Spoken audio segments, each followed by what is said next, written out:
Nunca olvidaré el día en que vino a vivir con nosotros.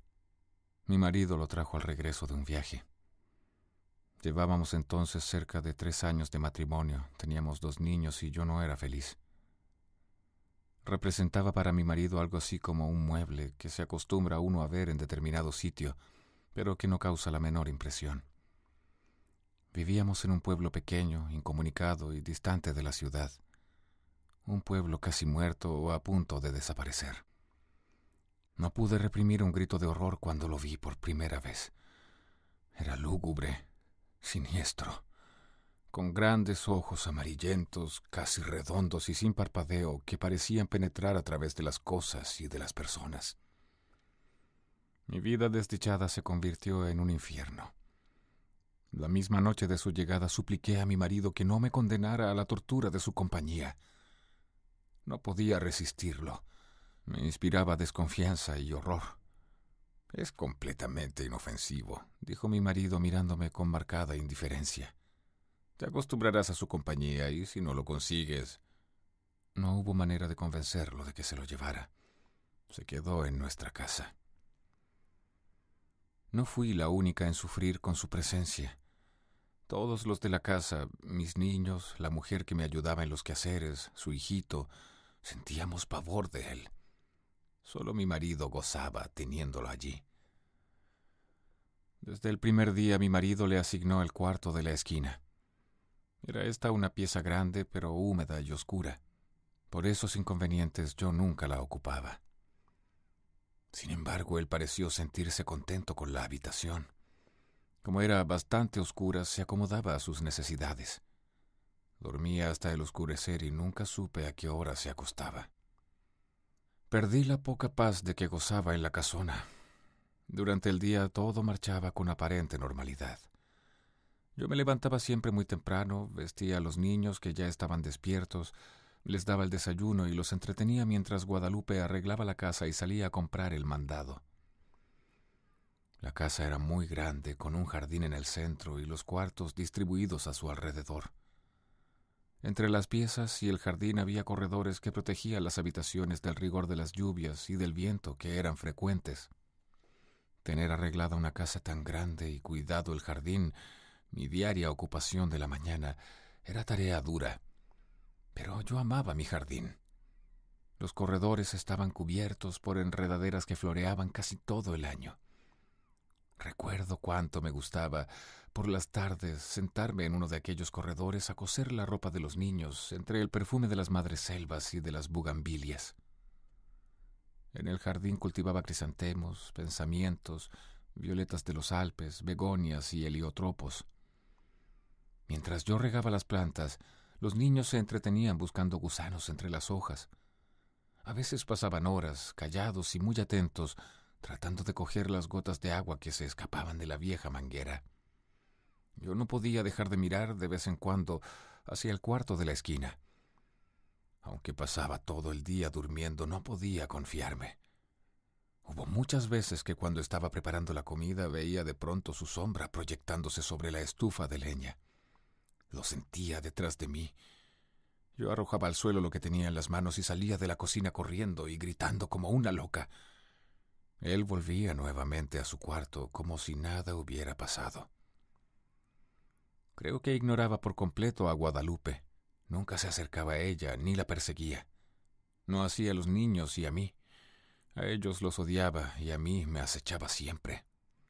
Cuando salía de su cuarto comenzaba la más terrible pesadilla que alguien pueda vivir. Se situaba siempre en un pequeño cenador enfrente de la puerta de mi cuarto. Yo no salía más. Algunas veces, pensando que aún dormía, yo iba hacia la cocina por la merienda de los niños. De pronto lo descubría en algún oscuro rincón del corredor, bajo las enredaderas. «¡Allí está ya, Guadalupe!», gritaba desesperada. Guadalupe y yo nunca lo nombrábamos. Nos parecía que al hacerlo cobraba realidad aquel ser tenebroso. Siempre decíamos: «Allí está, ya salió, está durmiendo, él». Solamente hacía 2 comidas, una cuando se levantaba al anochecer y otra, tal vez, en la madrugada antes de acostarse. Guadalupe era la encargada de llevarle la bandeja. Puedo asegurar que la arrojaba dentro del cuarto, pues la pobre mujer sufría el mismo terror que yo. Toda su alimentación se reducía a carne. No probaba nada más. Cuando los niños se dormían, Guadalupe me llevaba la cena al cuarto. Yo no podía dejarlos solos sabiendo que se había levantado o estaba por hacerlo. Una vez terminadas sus tareas, Guadalupe se iba con su pequeño a dormir y yo me quedaba sola, contemplando el sueño de mis hijos. Como la puerta de mi cuarto quedaba siempre abierta, no me atrevía a acostarme temiendo que en cualquier momento pudiera entrar y atacarnos. Y no era posible cerrarla. Mi marido llegaba siempre tarde y al no encontrarla abierta habría pensado, y llegaba bien tarde, que tenía mucho trabajo, dijo alguna vez. Pienso que otras cosas también lo entretenían. Una noche estuve despierta hasta cerca de las 2 de la mañana, oyéndolo afuera. Cuando desperté lo vi junto a mi cama, mirándome con su mirada fija, penetrante. Salté de la cama y le arrojé la lámpara de gasolina que dejaba encendida toda la noche. No había luz eléctrica en aquel pueblo y no hubiera soportado quedarme a oscuras, sabiendo que en cualquier momento él se libró del golpe y salió de la pieza. La lámpara se estrelló en el piso de ladrillo y la gasolina se inflamó rápidamente. De no haber sido por Guadalupe, que acudió a mis gritos, habría ardido toda la casa. Mi marido no tenía tiempo para escucharme ni le importaba lo que sucediera en la casa. Solo hablábamos lo indispensable. Entre nosotros, desde hacía tiempo el afecto y las palabras se habían agotado. Vuelvo a sentirme enferma cuando recuerdo. Guadalupe había salido a la compra y dejó al pequeño Martín dormido en un cajón donde lo acostaba durante el día. Fui a verlo varias veces, dormía tranquilo. Era cerca del mediodía. Estaba peinando a mis niños cuando oí el llanto del pequeño mezclado con extraños gritos. Cuando llegué al cuarto lo encontré golpeando cruelmente al niño. Aún no sabría explicar cómo le quité al pequeño y cómo me lancé contra él con una tranca que encontré a la mano y lo ataqué con toda la furia contenida por tanto tiempo. No sé si llegué a causarle mucho daño, pues caí sin sentido. Cuando Guadalupe volvió del mandado, me encontró desmayada y a su pequeño lleno de golpes y de araños que sangraban. El dolor y el coraje que sintió fueron terribles.